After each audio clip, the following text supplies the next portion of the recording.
Hello friends, this is Kanchan. Welcome to my YouTube channel.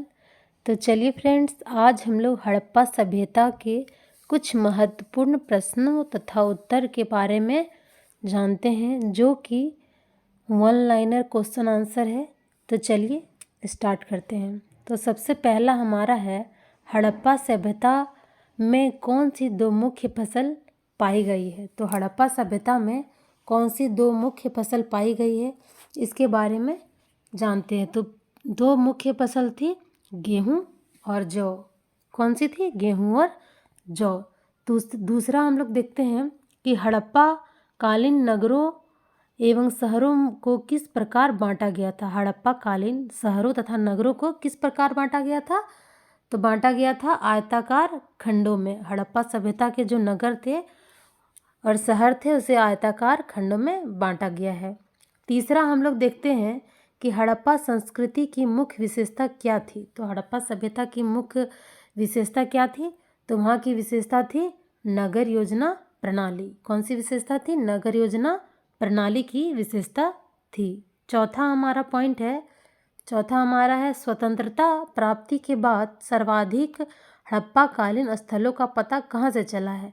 तो गुजरात से चला है। सबसे ज़्यादा हड़प्पा कालीन सभ्यता का स्थल का पता गुजरात से हमें चला है। नेक्स्ट हम देखेंगे सिंधु सभ्यता का समूचा क्षेत्र किस आकार का था। तो त्रिभुजाकार का था। सिंधु सभ्यता का समूचा क्षेत्र त्रिभुजाकार का था। नेक्स्ट हम लोग देखेंगे अब तक हड़प्पा संस्कृति के लगभग कितने स्थलों का पता लग चुका है। तो 100 स्थलों का पता लग चुका है। कितने स्थलों का? 100 स्थलों का। नेक्स्ट हमारा है मोहनजोदड़ो का सबसे महत्वपूर्ण सार्वजनिक स्थल क्या है। तो मोहनजोदड़ो का सबसे महत्वपूर्ण सार्वजनिक स्थल वहाँ का विशाल स्नानागार था, जो कि मोहनजोदड़ो का सबसे बड़ा सार्वजनिक स्थल था। क्या था? विशाल स्नानागार। आठवां देखेंगे बुने हुए सूती कपड़ों का एक टुकड़ा कहाँ से मिला है। तो मोहनजोदड़ो से मिला है। यहाँ बुने हुए होगा, गलती से भुने लिखा गया है, तो आप लोग इसे बुने ही पढ़ें। नेक्स्ट हमारा है हड़प्पा संस्कृति के लगभग सभी मकान किस आकार में पाए गए हैं। तो आयताकार आकार में पाए गए हैं। नेक्स्ट हमारा है हड़प्पा नगर की संरचना कितने किलोमीटर घेरे में फैली हुई। तो 5 किलोमीटर घेरे में फैली हुई थी। नेक्स्ट हमारा है कि चावल के उत्पादन के साक्ष्य कहाँ से प्राप्त होते हैं। तो चावल के उत्पादन के साक्ष्य रंगपुरा एवं लोथल से प्राप्त होते हैं।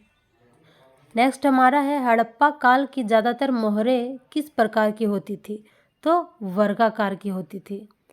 भारत में सबसे बड़ा हड़प्पा कालीन स्थल था तो धोलावीरा था, जो कि गुजरात में था। नेक्स्ट हमारा है सैंधव सभ्यता के लोग किस धातु से परिचित नहीं थे। तो वे लोहे से परिचित नहीं थे। नेक्स्ट है किन सैंधव स्थलों में यज्ञ वेदियाँ प्राप्त होती है। तो लोथल एवं कालीबंगा में यज्ञ वेदियाँ प्राप्त हुई है। नेक्स्ट है सिंधु सभ्यता के किस स्थल से घोड़े की हड्डियों के प्रमाण मिलते हैं। तो सूर्यकोटदा से सिंधु सभ्यता के घोड़े की हड्डियों का प्रमाण मिला है। नेक्स्ट हमारा है मोहनजोदड़ो के निवासी अधिकांश किस जाति के थे। वो भूमध्य सागरी के थे। नेक्स्ट हमारा है किस स्थल पर फर्श से निर्मित अलंकृत ईंटों का प्रयोग किया गया था। तो कालीबंगा में अलंकृत ईंटों का प्रयोग किया गया है। नेक्स्ट हमारा है मानव समाज विलक्षण है क्योंकि यह मुख्यतः आश्रित था। तो मानव समाज किस पर आश्रित है। तो हमारी संस्कृति पर आश्रित है। नेक्स्ट है सिंधु घाटी सभ्यता को आर्यों के पूर्व रखे गए जाने का महत्वपूर्ण कार्य क्या है। तो क्या है? मृदभांड है। जॉन मार्शल ने सर्वप्रथम इसे नाम दिया था। क्या दिया था? जॉन मार्शल ने सिंधु घाटी सभ्यता, हड़प्पा सभ्यता को ही सिंधु घाटी सभ्यता कहा जाता है। नेक्स्ट हमारा है सिंधु घाटी सभ्यता का पतन नगर। तो पतन नगर कौन था? लोथल था। 23वां हमारा है सिंधु घाटी के लोग विश्वास करते थे। तो सिंधु घाटी के लोग विश्वास करते थे किस पर? मातृ शक्ति पर। नेक्स्ट हमारा है जिस पशु के अवशेष सिंधु घाटी से प्राप्त नहीं हुए। तो किसके? सिंधु घाटी में शेर और गाय का अवशेष नहीं मिला है। नेक्स्ट है सिंधु सभ्यता जो नील नदी के तट पर पनपी है। तो कौन है? मिस्र की सभ्यता। तो आज का वीडियो हम लोग का यहीं समाप्त होता है। आई होप आज का वीडियो आपको यूज़फुल लगा हो तो प्लीज़ लाइक शेयर और मेरे चैनल को सब्सक्राइब करें। Thank you.